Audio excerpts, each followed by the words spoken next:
It's your boy, Ed the Dread, aka Eddie Money Mouth, and you are tuned in to the Money Mouth Podcast. Yes, sir.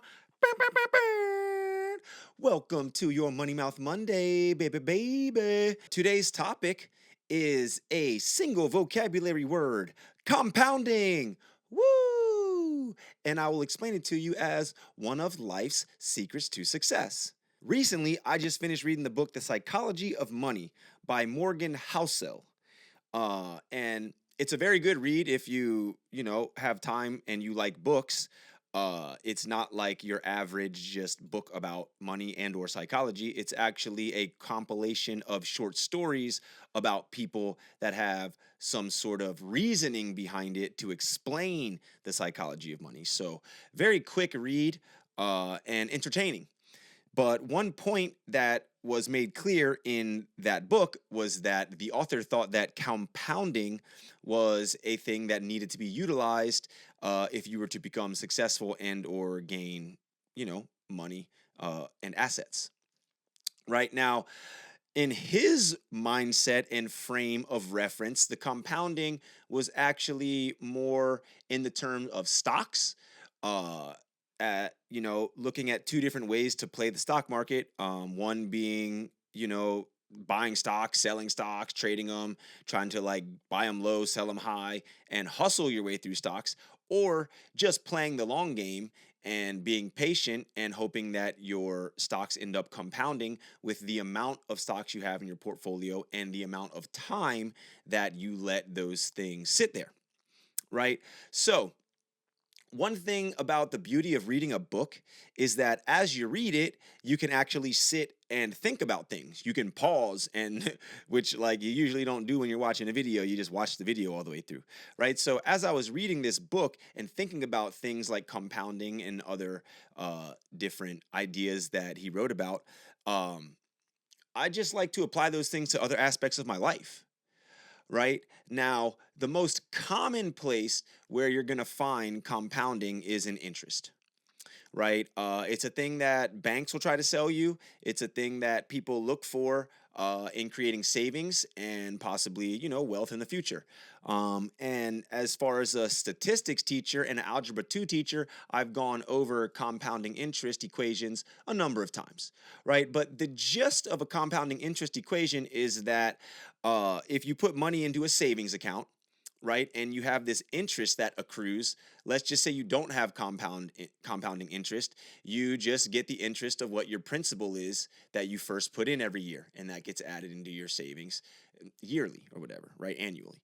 A compounding interest is when the interest that you accrue for the first year gets added to your principal amount, and now your interest for the next year is interest on a larger amount, or like interest on interest, I believe is what they call it in the banking world, right? But uh a simple formula, well, maybe not so simple in the terms of like if you don't like math, but a formula for the equation is A equals P times 1 plus R over N to the power of N times T. With that equation written out, A is going to be equal to your final amount. P is going to be equal to the principal that you put in. 1 is just 1, right?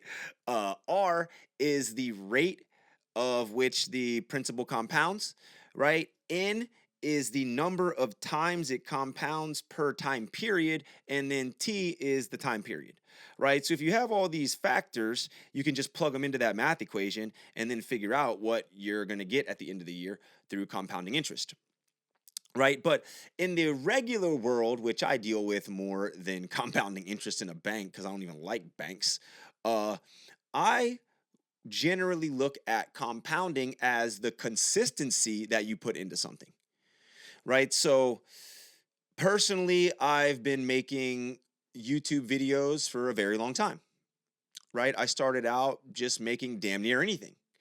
Uh, I was interested in video. I was interested in filmmaking. I had friends that were doing YouTube, so I just jumped in and started doing things. I can't. If you go on Ed, if you look at this channel and you look at the playlists, right? you'll see a million different things. You'll see like 8, 10, 12 different things that I've done a series of videos on.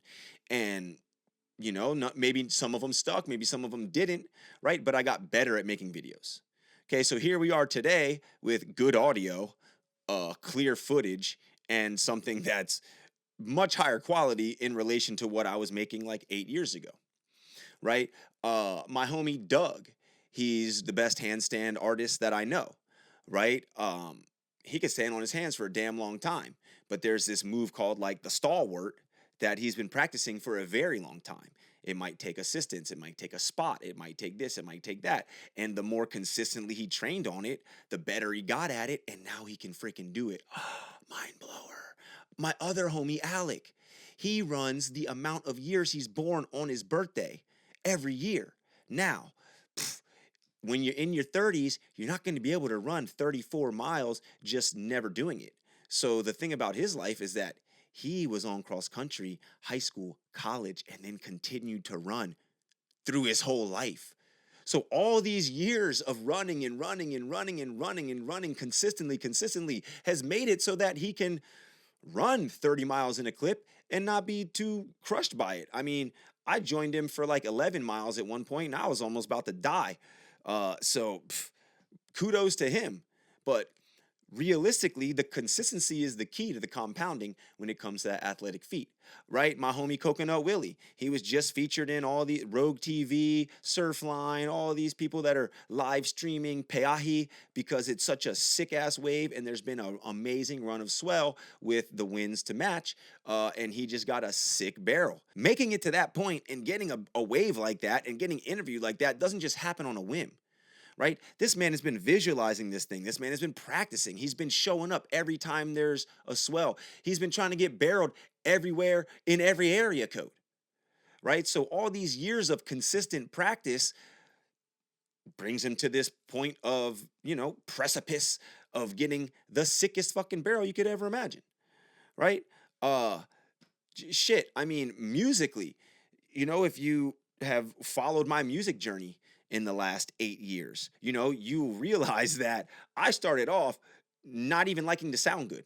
I actually did it on purpose because I couldn't stand the fact that there is an industry and there's people telling you some standard to sound like when, life, there's no standard in life, right? Life is a flow. Life is could be ups, downs, highs, lows. There's no there, saying you want to play the middle road, but that's not how it is. So I used to hate sounding clean, sounding crisp, sounding studio produced. I would rather just put a phone up and play some untuned acoustic guitar out in the middle of nowhere with birds in the back and a stream flowing. When you realize what sounds good and what people would rather listen to in the world of getting music out to a mass, things change, right? And if you've heard anything that I put out recently, as far as compounding, practicing, being consistent with making music, I would say that my mixing and mastering isn't the best that you've ever heard, but it sure as shit ain't the worst you've ever heard, you know? So, uh, compounding, like I said, one of life's secrets to success. Very easily seen in math, very easily seen in savings, very easily seen in maybe stock portfolios, but not so much seen related to your everyday life. So, no matter what it is, if you want to be a business owner, if you want to be an athlete, if you want to be an artist, if you want to be a musician, if you want to just be a good parent, if you want to do anything and you have a goal to get there, the best way to go about it is to work consistently daily, right? Because those actions that you do daily, whether it's 5 minutes, 10 minutes, an hour daily, are going to compound and add up to something way bigger over time than just going real hard for one time and never doing it again. Very clearly shown at the gym, right? If you ever go to work out, consistency in working out will bring you better results than showing up at the gym one day a week and throwing the heaviest weights you could get on there. So that's it, homies. Compounding, one of life's secrets to success. Do the small things daily, and in the end, they add up to the big, large thing. Going back to Scooter Skaggs, an amazing coach, an amazing human, in the Montgomery County, Maryland region, had the Maryland Soccer School, employed all of us youth players, and, coached his own team to win state championships numerous times, as well as high school teams to conference and state championships. And one quote that I will never forget from Scooter is that inch by inch, life's a cinch, yard by yard, very hard. Right. And that is almost exactly what I've been talking about. Right. You do these little small things consistently all the time, and then they compound to the big picture. You heard it first. Maybe not first, but you heard it here on the Money Mouth podcast. If you liked what you heard, click like. If you think somebody else should hear it, click share. If you want to hear more of this stuff, click subscribe. It's your boy Ed the Dread, aka Eddie Money Mouth, coming at you, baby. We will catch you next Monday. Hui ho, Kako.